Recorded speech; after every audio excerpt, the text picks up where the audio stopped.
Hola, yo soy la doctora María Mangiapane. Me alegra mucho que te hayas conectado. En el día de hoy voy a estar hablando sobre qué es el amor, qué nos dice Dios sobre el amor. Voy a hablar sobre qué es el amor, cómo se define, por qué amamos, por qué tenemos la necesidad de amar y ser amados, cuánto dura el amor y cómo puedo obtenerlo y mantenerlo. Dios es amor. Por eso es que nosotros tenemos la necesidad de amar y ser amados. Él nos creó por amor para ser su familia. Eres una creación maravillosa. Vamos a comenzar por definir qué es el amor. Dios es amor, el amor es Dios. Es muy sencillo y fácil de recordar. Y si vamos a 1 de Juan 4:16, vamos a verlo en la Biblia. Y nosotros hemos conocido y creído el amor que Dios tiene para con nosotros. Dios es amor. Aquí ya nos los definió. Dios es amor. Y el que permanece en amor, permanece en Dios y Dios en él. Dios es amor, amor es Dios. Si vamos a la definición, la cual dice el mundo, podemos buscar, yo la busqué en el diccionario Oxford y dice que el amor es un afecto hacia una persona o cosa a quien le deseamos lo mejor.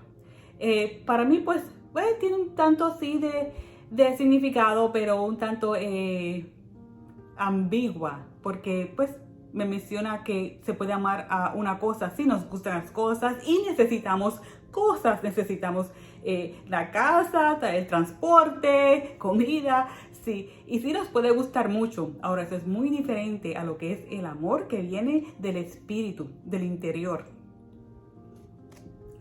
El amor de Dios por nosotros se demuestra cuando envió a su Hijo Jesucristo a morir en la cruz para nuestra salvación eterna, para redimir nuestros pecados. Eso sí que es amor.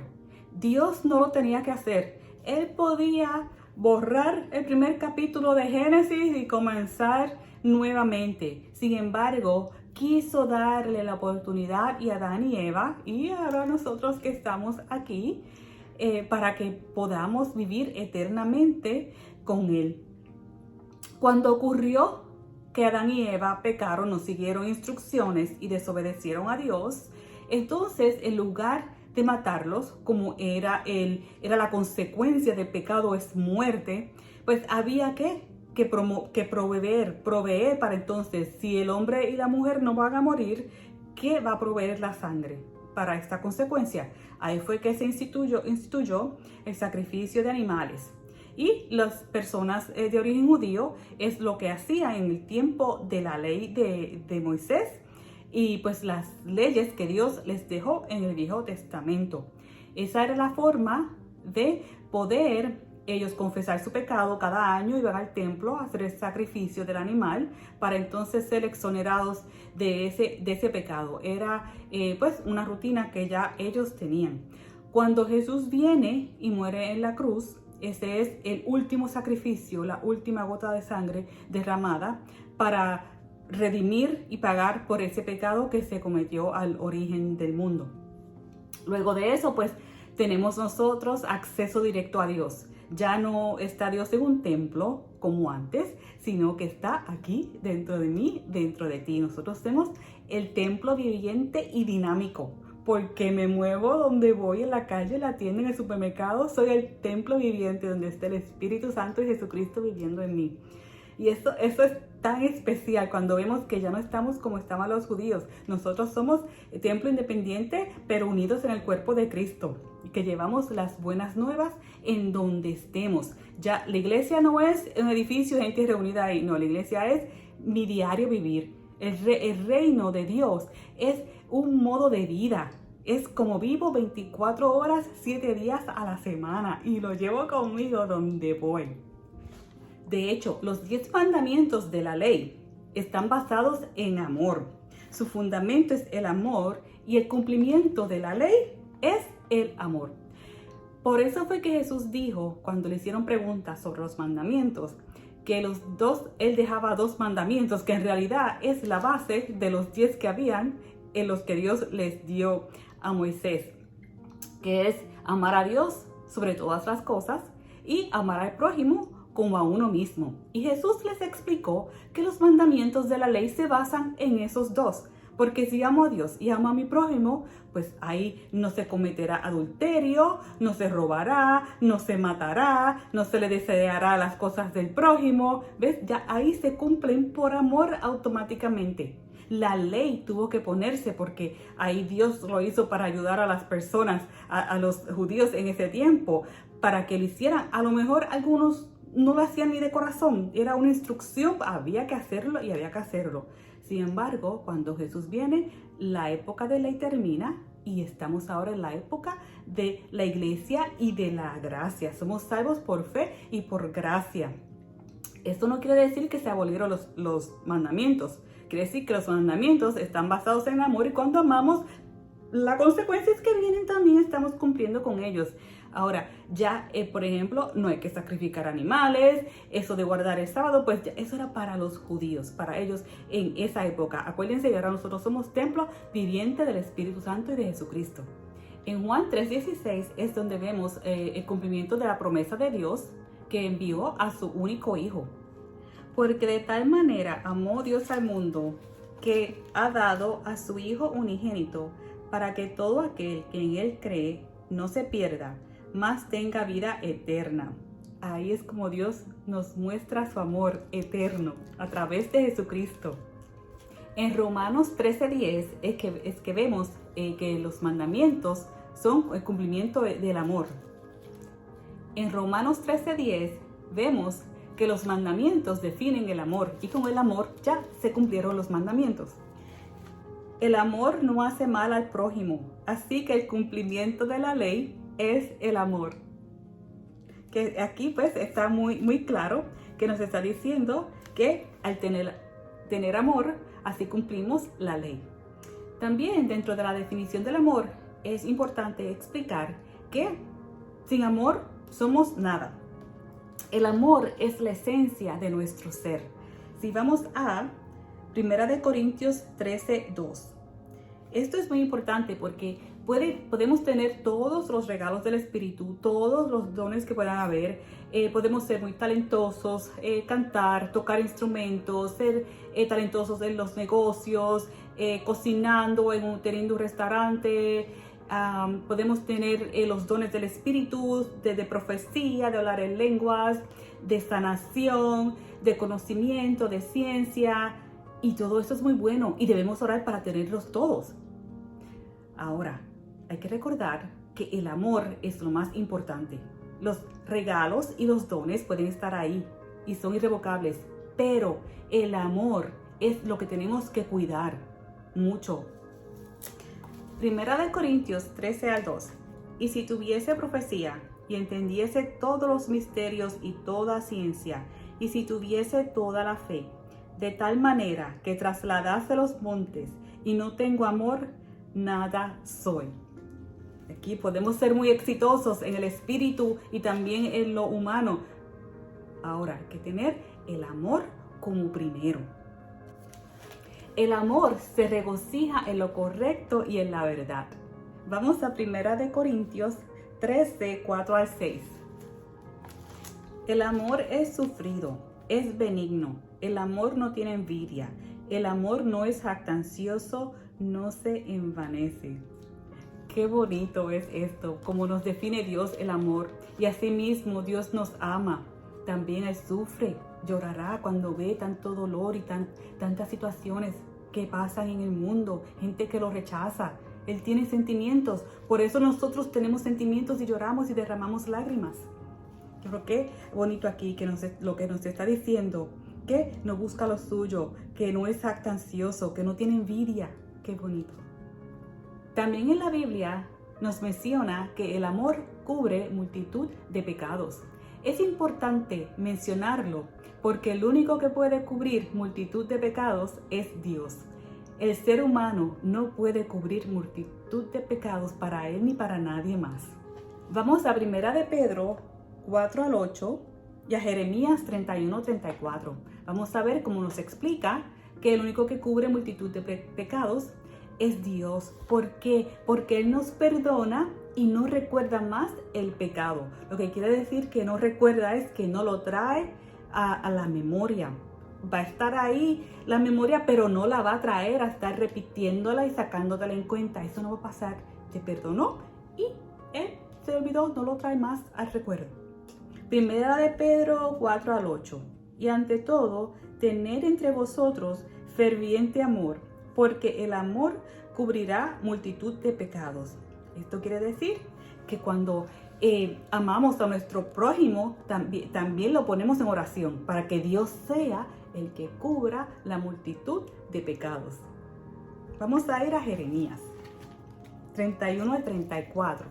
Y no enseñará más ninguno a su prójimo, ni ninguno a su hermano, diciendo: conoce a Jehová, porque todos me conocerán, desde el más pequeño de ellos hasta el más grande. Dice Jehová, porque perdonaré la maldad de ellos, y no me acordaré más de su pecado. ¡Qué bonito! ¡Wow! ¡Qué oportunidad! Dios mismo diciendo que perdonará nuestro pecado y no se acordará más. Nosotros lo que nos toca es orar por nosotros mismos, por las personas a las que amamos, para que Dios trabaje en ellos. Nosotros les dejamos las cargas a Dios, porque eso es lo que nos dice en su palabra. Y también es importante recalcar que cuando Pedro le pregunta a Jesús, ¿cuántas veces debo perdonar una ofensa? Jesús le dice, hasta 70 veces 7. Eso queriendo decir que casi infinitamente. Eso fue una forma de él decirlo. Y también tenemos cuando nos dice que si nos hieren en una mejilla, poner la otra mejilla. Lo que está diciendo aquí, esto no es a nivel físico que uno va a estar haciendo. Lo que quiere decir es que no nos venguemos. Que cuando perdonamos 70 veces 7, ponemos la otra mejilla, es que no nos venguemos de la ofensa que nos hicieron. ¿Por qué? Porque Dios está cuidando nuestro corazón, nuestra salvación.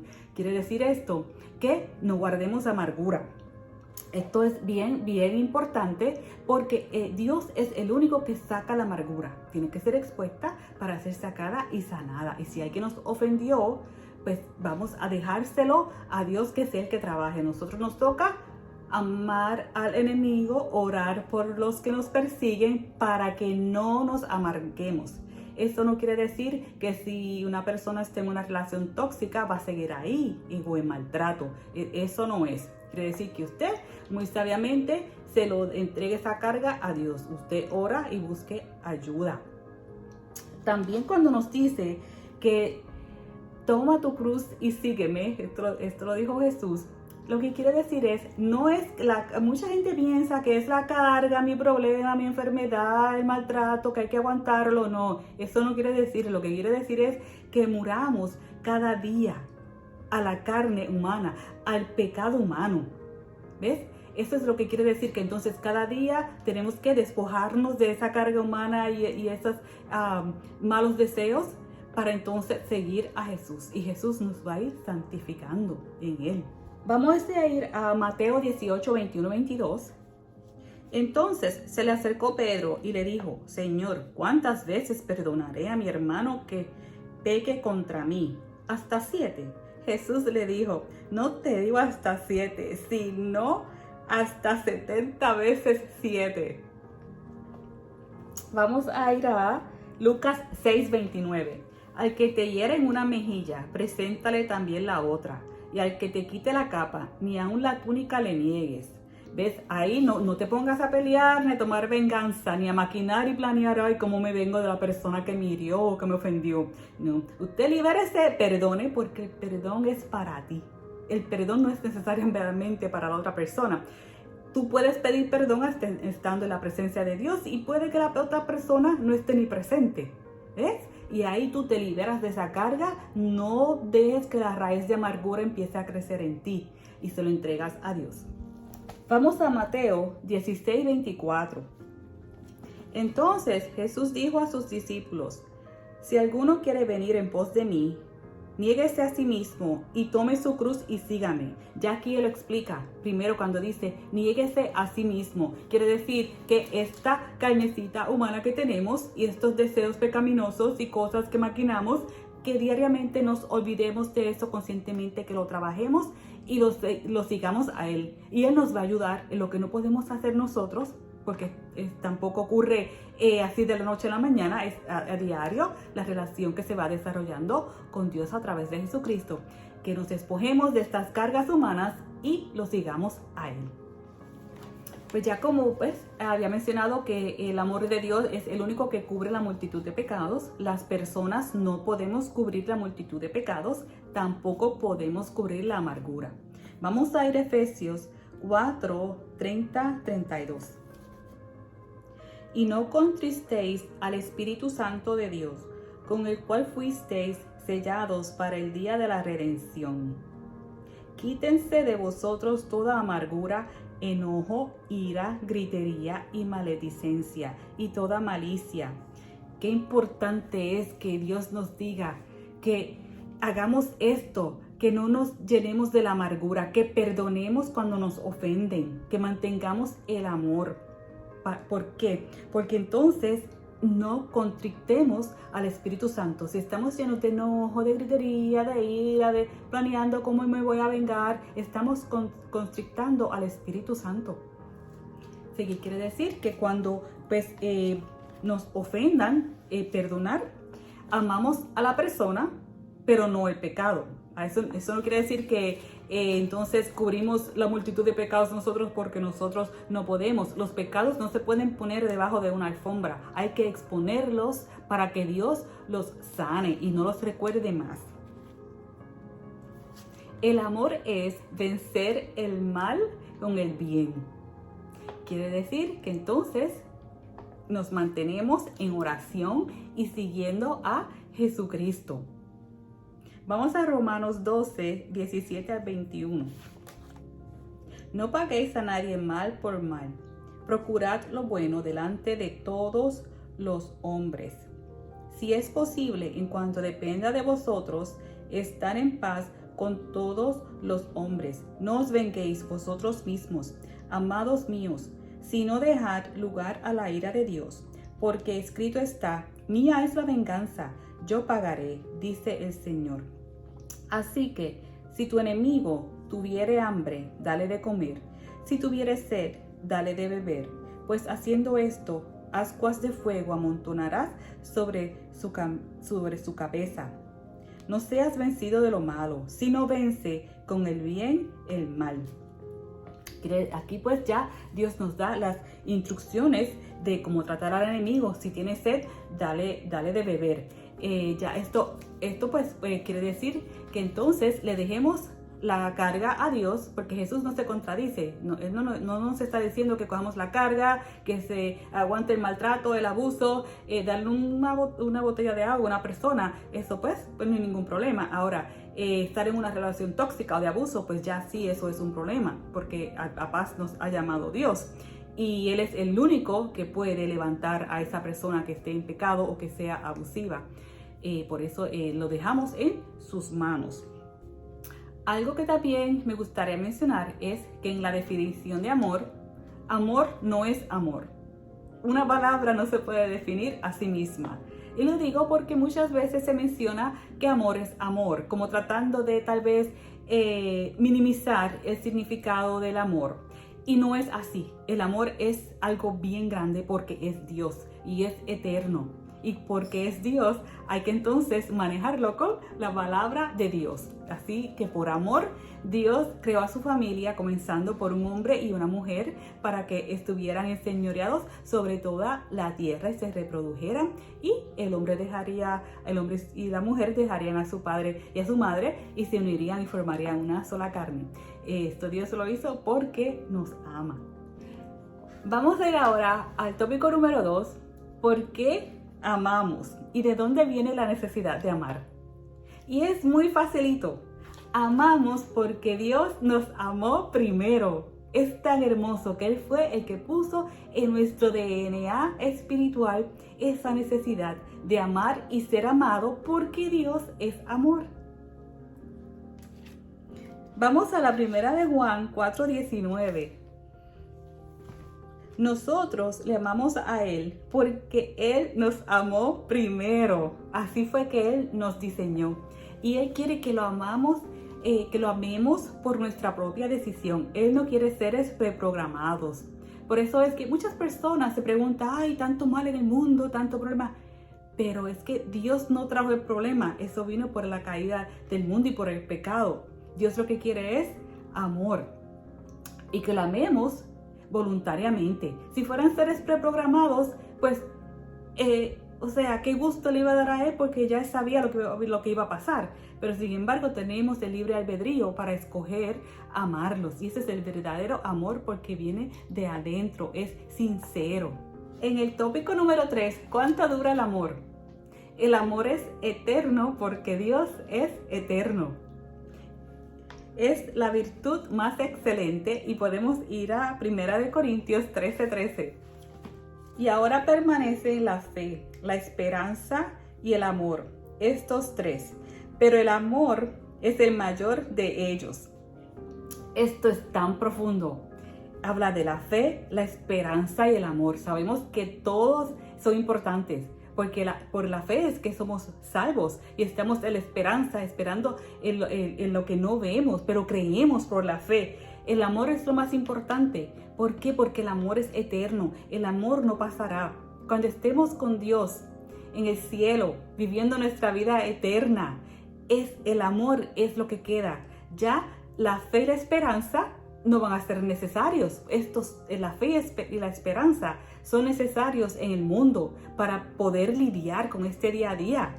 Sin embargo, en el cielo todo es perfecto. Ya ahí la esperanza no es necesaria ni la fe porque estamos con Él cara a cara viviendo con Él en la eternidad. El único amor que perdura es el amor basado en Dios a través de su Hijo Jesucristo. Por eso es que Él usa como ejemplo cuando se refiere a que Jesús es el novio que viene por su novia a la iglesia, se basa también en el matrimonio del hombre y la mujer, como Dios lo diseñó en Génesis. Y le dice al hombre que ame a la mujer, a su esposa, como a su propio cuerpo, porque nadie ha odiado a su propio cuerpo, sino que lo ama y lo cuida. Y también dice que la ame como Jesús amó a la iglesia. Ahora nos dice a las esposas que respetemos a nuestros maridos. Ahí nos da la instrucción. Y el matrimonio es un matrimonio de tres: la esposa, el esposo y Jesús. Si Jesús no está en la ecuación, no funciona. Puede ir por un momento, por un tiempo, pero cuando vienen los problemas va a sucumbir. Por eso es importante que a diario nos estemos agarrando de Jesús, leyendo la Biblia, orando. Vamos a Efesios 5:25 y 28 y a Efesios 5:33. Maridos, amad a vuestras mujeres, así como Cristo amó a la iglesia y se entregó a sí mismo por ella. En el versículo 28 dice: así también los maridos deben amar a sus mujeres como a sus mismos cuerpos. El que ama a su mujer, a sí mismo se ama. Y vamos al otro, que es el 33. Por lo demás, cada uno de vosotros ame también a su mujer como a sí mismo, y la mujer respete a su marido. Qué bonito que ya Dios nos da las instrucciones. No podemos fallar si seguimos este libro. Yo no entiendo porque a veces escucho quejas y problemas, porque ya si seguimos lo que está aquí, nos va a funcionar. El problema va a pasar y puede estar ahí, pero lo vamos a atravesar y el resultado va a ser bueno.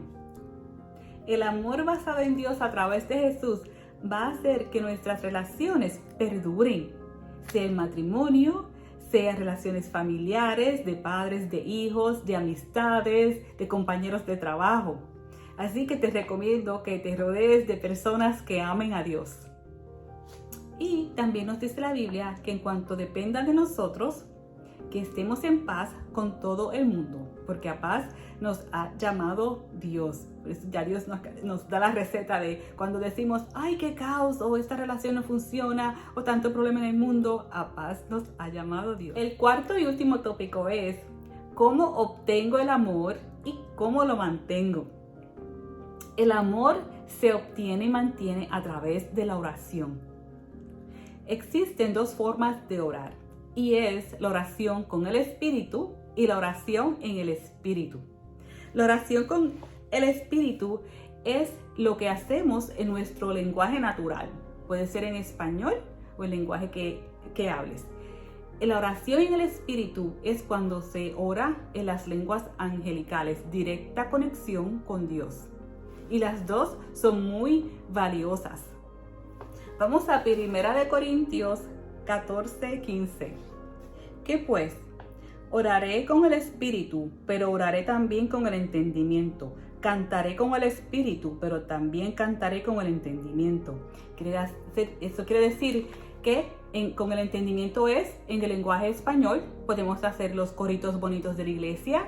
Podemos cantar en lenguas también.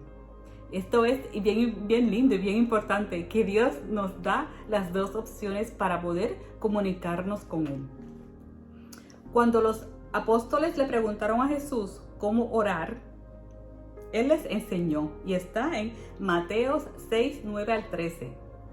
Jesús dijo: vosotros, pues, oraréis así: Padre nuestro que estás en los cielos, santificado sea tu nombre, venga tu reino, hágase tu voluntad, como en el cielo, así también en la tierra. El pan nuestro de cada día, dánoslo hoy, y perdónanos nuestras deudas, como también nosotros perdonamos a nuestros deudores. Y no nos metas en tentación, mas líbranos del mal, porque tuyo es el reino y el poder y la gloria por todos los siglos. Amén. Qué bonito que ya aquí dio la palabra de cómo empezar con el Padre Nuestro y su manifestación de como es en el cielo, que así sea en la tierra también, que nos provea, que nos dé su amor, que nos cuide. Orar en el Espíritu es lo que recibieron los discípulos el día de Pentecostés, y el Espíritu Santo llegó para quedarse. Hoy día, a esta hora, en este día que estoy aquí, el Espíritu Santo se manifiesta y todavía hablamos en lenguas y cantamos en lenguas. Eso nunca terminó y no ha terminado hasta que vayamos al cielo. Jesús le había prometido a los discípulos que esperaran, que Él enviaría el consejero, el Espíritu Santo. Jesús estuvo, luego de su resurrección, 40 días apareciéndosele a los apóstoles. Aproximadamente 500 personas o más lo vieron. Y Él le dijo a sus discípulos, cuando ellos lo vieron elevarse en el cielo, y una nube lo tapó y desapareció. Había dos hombres vestidos de blanco, pienso que dos ángeles, que le dicen a los discípulos: pero ¿por qué miran al cielo? Ese que vieron cómo se fue a Jesús, asimismo vendrá otra vez en las nubes, como Él dijo. Jesús les dijo: no pasará muchos días hasta que reciban el Espíritu Santo, que les dará poder para que puedan llevar el Evangelio a todo el mundo. Yo le llamo orar en el Espíritu, a orar en lenguas, yo le llamo la mega estación de energía, porque es la conexión directa con Dios. Y para mí, mi experiencia, la primera vez que canté en lenguas, así fue que comencé, y luego orando en lenguas, fue como dar un viaje a casa. Casa es el cielo. Fue una conexión tan bonita, y es tan bonita. Lo podemos hacer a diario. Yo lo hago a diario, canto en lenguas y oro en lenguas. Y esto lo puedes hacer como cambiar de inglés a español, o a inglés. Así de fácil es. Yo te invito a que, si no lo has recibido, a que ores en fe para que tengas el don de orar y cantar en lenguas. Y esto es un regalo que es para todos. Hay que pedirlo. Vamos a ir a Hechos 1 al 8 y a Juan 14, 15 al 21. En Juan es donde vemos la promesa que Dios le hizo a los discípulos. Si me amáis, guardad mis mandamientos. Esto dijo Jesús.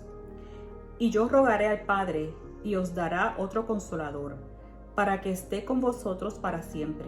El Espíritu de verdad, al cual el mundo no puede recibir, porque no lo ve, ni le conoce. pero vosotros lo conocéis, porque mora con vosotros y estará en vosotros. No os dejaré huérfanos, vendré a vosotros. Todavía un poco, y el mundo no me verá más, pero vosotros me veréis, porque yo vivo, vosotros también viviréis. En aquel día vosotros conoceréis que yo estoy en mi Padre, y vosotros en mí, y yo en vosotros. El que tiene mis mandamientos y los guarda, ese es el que me ama, y el que me ama será amado por mi Padre, y yo le amaré y me manifestaré a él.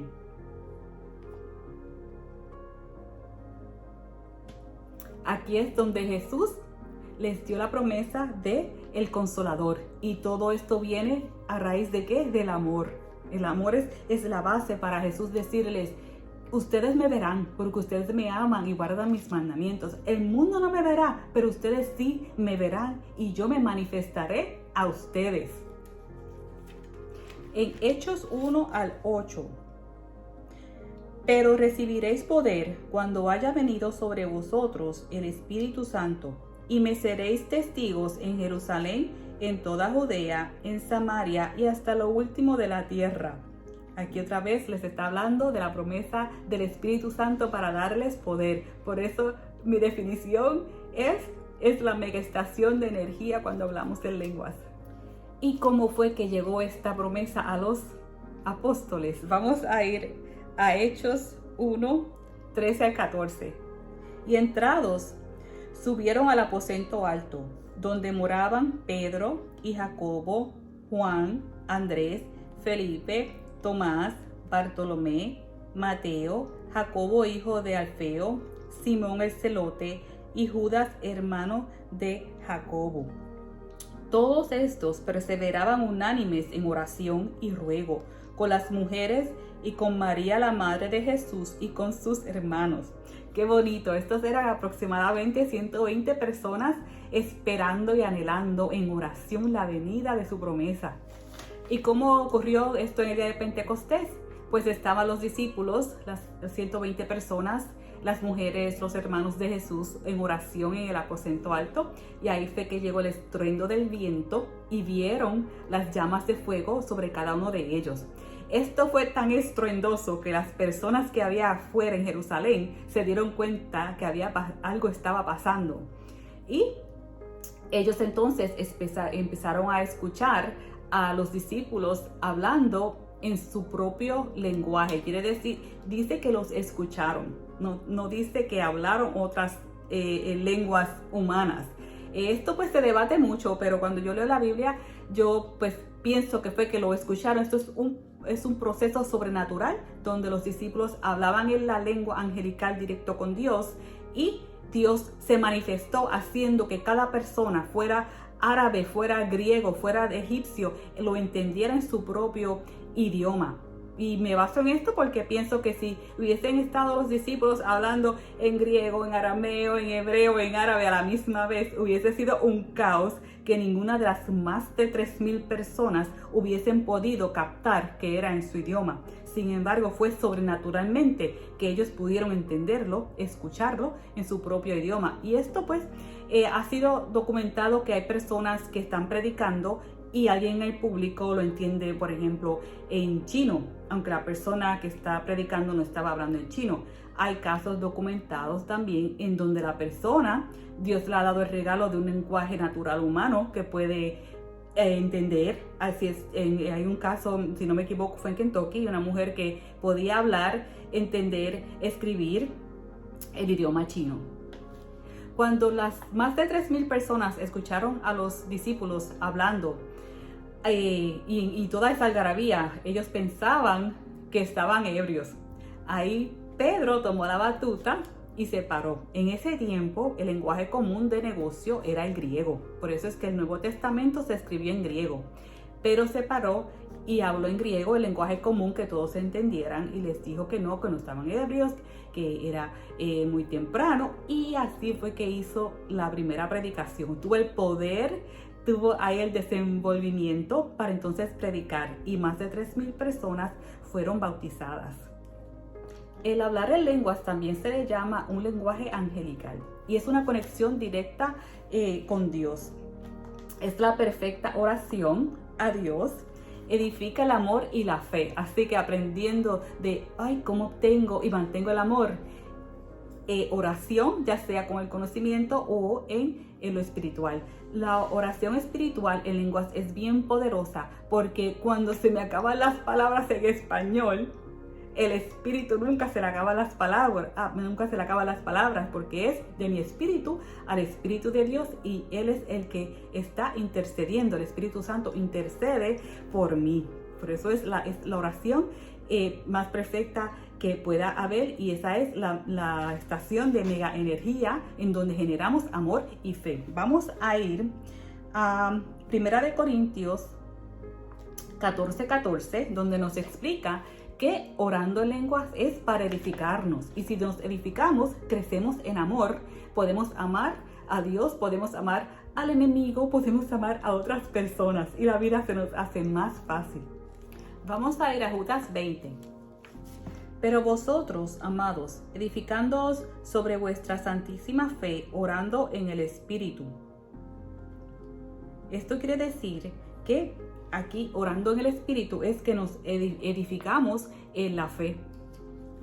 Ahora también pues les quiero mencionar que en la 1 Corintios, Pablo pues les da las instrucciones a la iglesia de Corinto, donde había un caos, y les da instrucciones de orden, de cómo iban a orar en lenguas, de cómo iban a profetizar, de qué iban a decir. Y pues esto pues hay que estudiarlo bien cuidadosamente para que no vayan a perder. Y lo digo porque a veces pues se entiende de la manera incorrecta. Y pues no, los regalos del Espíritu todos tenemos que anhelarlos y pedirlos en oración, sobre todo pues que hablemos en lenguas, que podamos profetizar, porque para profetizar es para darle ánimo a las demás personas y crecer en el amor. Cuando hablamos de lenguas crecemos en amor y en fe. Primero edificándonos a nosotros, porque esto es como cuando se está en el avión que la azafata y ya ahora con grabaciones le dan la instrucción de cómo ponerse la mascarilla de oxígeno.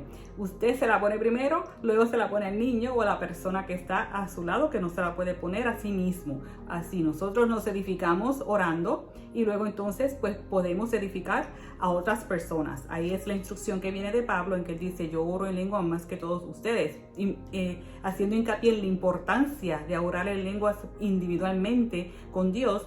Y luego entonces explica también, usted si está en la iglesia, en un grupo, para edificar al grupo, pues usted entonces ore en lenguas, pero con interpretación, pero más les pido que profeticen. Pues es bien importante que entonces se lea todo en el contexto para entenderlo y que no nos perdamos de nada de las promesas que Dios nos ha dado en su amor. Gracias por haberte conectado. Que tengas un lindo y bendecido día. Eres amado, eres amada. Todo fue hecho por amor a ti y Dios te ama. Si te gustó este video, te invito a que le des me gusta, y si no te has suscrito, que te suscribas y aprietes la campana para que recibas notificaciones de nuevos videos.